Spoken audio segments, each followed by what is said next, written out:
Yeah, what I'm doing now, where to begin? I have a lot of job titles right now.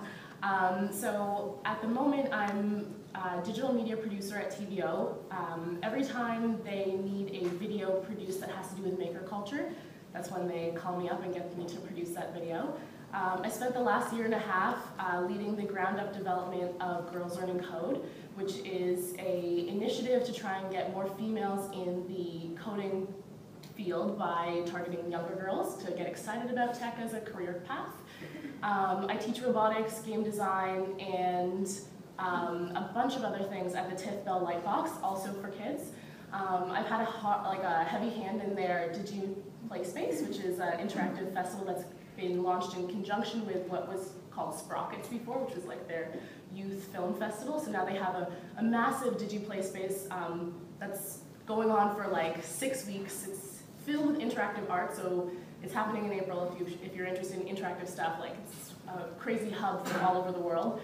What else? I'm in the process of launching 2 companies right now, one to combine kids and maker culture, and another to create programming specifically for kids of color to get them engaged in technology and film.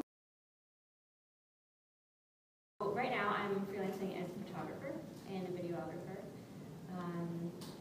I'm much older than everyone else on this panel, so a few more years to cover, but I started off working in a gallery and then did some internships, and basically for the majority of the last 10 years I've been working with an NGO called World Vision, and I travel and shoot photographs for them. And I just wrapped that up last year, and now I'm doing social media photographs and videos for a car company called Smart Canada.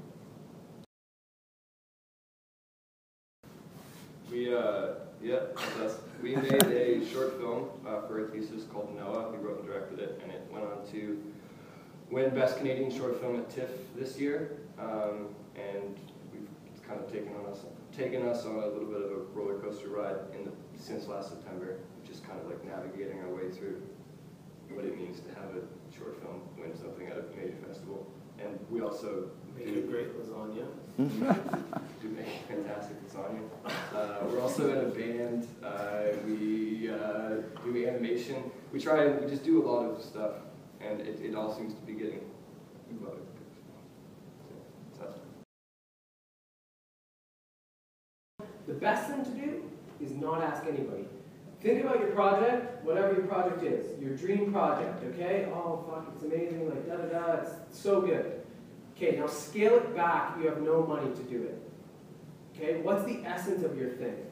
Because that was our biggest thing, was like, everybody was kind of doing their projects with the best camera that they could get, the best thing, and like, that stuff often removes you from like what actually your essence is, because then you're worried about, okay, the camera has to be back on Thursday, okay, like we're renting out these actors, they cost this much. Like, you're thinking about other things. If you're thinking about solely the project, and it's all your money going up for it, like my biggest pet peeve is Kickstarter. I think that is, oh, I despise it.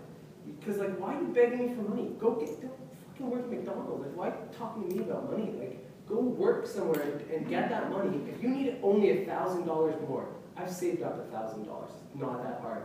Don't drink for a month. $1,000 bucks.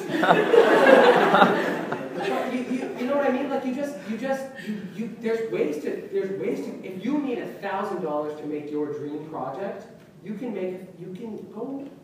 don't ask people for money. Go work a second job, get that $1,000 and make that perfect project, because the best thing when you do it with your own money is you have no one to answer to, and no one can say shit about what you do.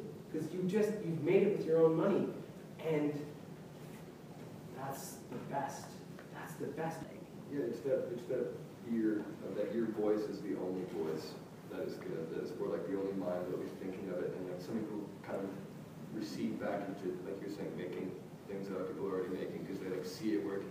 You have to realize that just kind of being, we're circling back on authenticity now, but being honest and just like going with what you want to say comes off as so much more vibrant. And in terms of innovation, like if you feel like it's moving forward, it'll be moving forward and people will jump onto it because you're not the only one. schedule, and I'm actually just applied for MFA programs. And the reason being is that I wish I had paid more attention in lectures. Like, I spent so much time working on my projects that I really just blew through like a lot of like the readings and the essays, and really getting into concepts and ideas with people. And you graduate and your community disperses and you miss it. You miss having peers to talk about stuff. Like, yeah, you're like, it's crazy when you graduate how alone you feel. I don't want to be into like, I don't want everyone to be like, oh God, I'm so scared. So, I have like a bunch of jobs that I mentioned, and like they're with decent companies, like large name companies. I've never ever been hired by something that I applied to ever, like not once ever.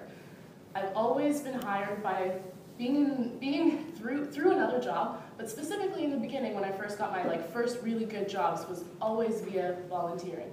Like, I firmly believe that you have to get out there and show these companies that you're passionate enough about the project, that passionate enough about the company, and the whole spectrum of this environment to do it for free. Because that's what they want. They don't want, like, when I hire for TIFF, first question, have you ever volunteered for TIFF? No? Like, bye now. Like, you don't care enough. You know what I mean? So, like, I feel like, it's always been, I feel very strongly, there's a big debate about internships right now, and I feel very strongly that there are a lot of internships taking advantage of people, sure. But you have to be smart about it, right? You have to be smart about how and where you volunteer and who you volunteer for.